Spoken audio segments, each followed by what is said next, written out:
بسم الله الرحمن الرحيم. തൃശ്ശൂരിലെ മുടിക്കോട് നിന്ന് ഷിഹാബ് ചോദിക്കുന്നു, ഖുർആൻ എന്ന് പേര് കേൾക്കാത്തവർ പോലും ലോകത്ത് മരണപ്പെട്ടു പോയിട്ടുണ്ടാകും. ഇതിൻ്റെ അടിസ്ഥാനത്തിൽ എങ്ങനെയാണ് അവർ കുറ്റക്കാരായി നരകത്തിൽ പ്രവേശിക്കുന്നത്? ഒരു തവണ പോലും ഏകദൈവ വിശ്വാസമാണ് സത്യമെന്ന് കാതിൽ കേൾക്കാത്ത ആളുകൾ കാരുണ്യവാനായ സൃഷ്ടാവിനെ എങ്ങനെ ശിക്ഷിക്കാൻ കഴിയും? ഇത് വിവേചനമല്ലേ എന്നാണ്. പരിശുദ്ധ ഖുർആനിൽ വളരെ കൃത്യമായി പഠിപ്പിക്കുന്ന ചില യാഥാർത്ഥ്യങ്ങൾ അത് മനസ്സിലാക്കി കഴിഞ്ഞാൽ ഈ ചോദ്യത്തിനുള്ള ഉത്തരമാകും.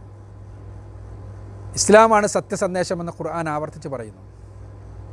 ഇസ്ലാം മാത്രമാണ് പടച്ചവനിലേക്കുള്ള അവൻ്റെ സ്വർഗലോകം ലഭിക്കുവാനുള്ള ഒരേ ഒരു മാർഗമെന്നും പഠിപ്പിക്കുന്നു. അത് പഠിപ്പിക്കുവാൻ വേണ്ടിയാണ് പ്രവാചകന്മാർ മുഴുവനും കടന്നു വന്നത് എന്ന് പറഞ്ഞു തരുന്നു. അതോടൊപ്പം തന്നെ ജന്മത്തിൻ്റെ അടിസ്ഥാനത്തിലല്ല, കർമ്മത്തിൻ്റെയും വിശ്വാസത്തിൻ്റെയും അടിസ്ഥാനത്തിലാണ് ഒരാളുടെ രക്ഷ നിർണ്ണയിക്കുന്നത് എന്ന് വ്യക്തമായി പഠിപ്പിക്കുകയും ചെയ്യുന്നു. എന്നാൽ ഒരാളോടും പരിശുദ്ധ ഖുർആൻ പറയുന്നു, അള്ളാഹു ഒരു തരിമ്പ് പോലും അനീതി കാണിക്കുകയില്ല. ഈ കാര്യങ്ങളുടെ അടിസ്ഥാനത്തിലാണ് ഈ ചോദ്യത്തിന് ഉത്തരം കണ്ടെത്താൻ ശ്രമിക്കേണ്ടത്. ഒന്നാമതായി, എല്ലാ മനുഷ്യരുടെയും ഉത്തരവാദിത്തമാണ് രക്ഷയുടെ മാർഗം എന്താണെന്ന് അന്വേഷിക്കേണ്ടത്. അവരുടെ മുന്നിൽ ഖുർആൻ തുറന്നു കിടക്കുന്നു, പ്രവാചകൻ്റെ ജീവിതം തുറന്നു കിടക്കുന്നു. അത് ആത്മാർത്ഥമായി അന്വേഷിക്കാൻ തയ്യാറായാൽ സത്യം എന്താണ് എന്ന് അവർക്ക് മനസ്സിലാക്കാൻ കഴിയും.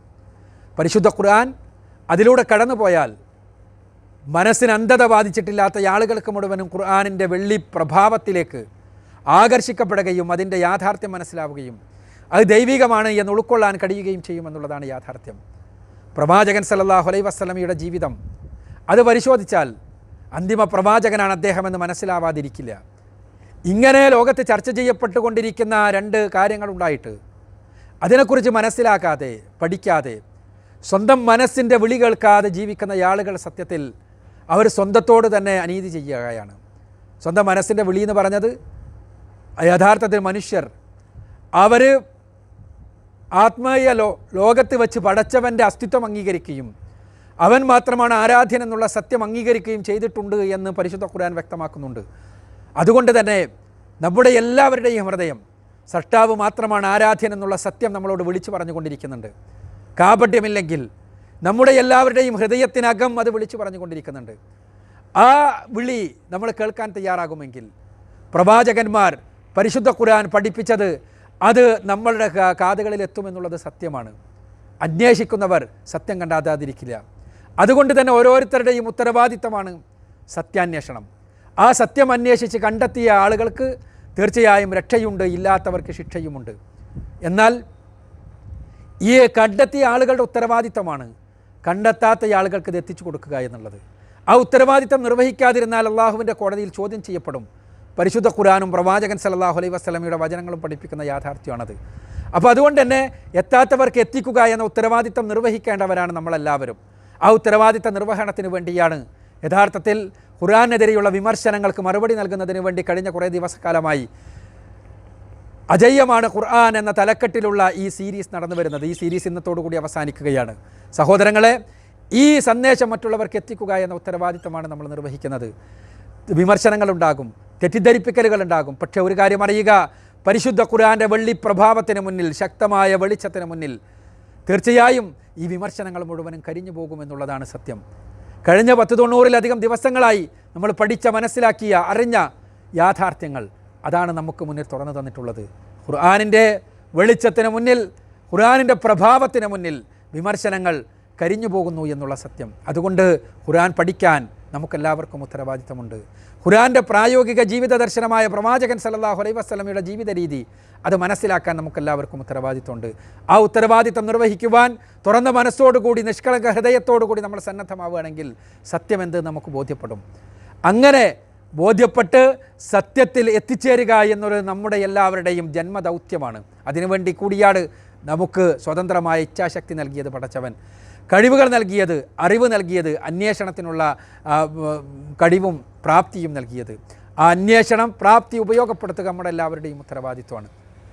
ഇനി ഒരു കാരണവശാലും ഈ സന്ദേശം എത്താത്ത ആളുകളുണ്ടെങ്കിൽ, ഈ സന്ദേശം എത്താൻ ഒരു കാരണവശാലും സാധ്യതയുണ്ടായിട്ടുള്ള ആളുകളുണ്ടെങ്കിൽ പരിശുദ്ധ ഖുർആൻ പറയുന്നത് ഞാൻ നേരത്തെ പറഞ്ഞല്ലോ, വലാ യുളമൂന നഖീറ, ഒരാളോടും ഒരു തരിമ്പ് പോലും അനീതി അള്ളാഹു ചെയ്യില്ല. നമുക്ക് പരലോകത്ത് വെച്ച് ഉയർത്തെഴുന്നേൽപ്പിക്കപ്പെടുമ്പോൾ മനസ്സിലാകും അവർക്ക് എത്താഞ്ഞിട്ടാണോ എത്തിയിട്ടും ഉൾക്കൊള്ളാഞ്ഞിട്ടാണോ എന്ന്. പക്ഷേ നമ്മൾ അറിയേണ്ടത് അള്ളാഹു ഒരു തരിമ്പ് പോലും അനീതി ചെയ്യില്ല.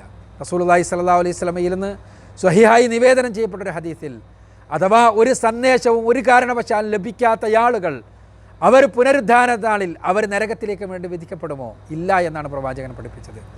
അവിടെ നിന്ന് അവർക്കൊരു പരീക്ഷണം നൽകും. അവരുടെ അടിസ്ഥാന വ്യക്തിത്വം എന്താണ് എന്നതിനനുസരിച്ച് അവർ ആ പരീക്ഷണത്തിൽ അവർ വിജയിക്കുകയോ പരാജയപ്പെടുകയോ ചെയ്യും. അവർ വിജയിച്ചാൽ അവർക്ക് അള്ളാഹുവിൻ്റെ രക്ഷയുണ്ടാകും, പരാജയപ്പെട്ടാൽ അവർക്ക് ശിക്ഷയുണ്ടാകും. അവിടെ പോലും അള്ളാഹു ഒരു തരിമ്പ് പോലും അനീതി ചെയ്യില്ല എന്നാണ് പറഞ്ഞിട്ടുള്ളത്.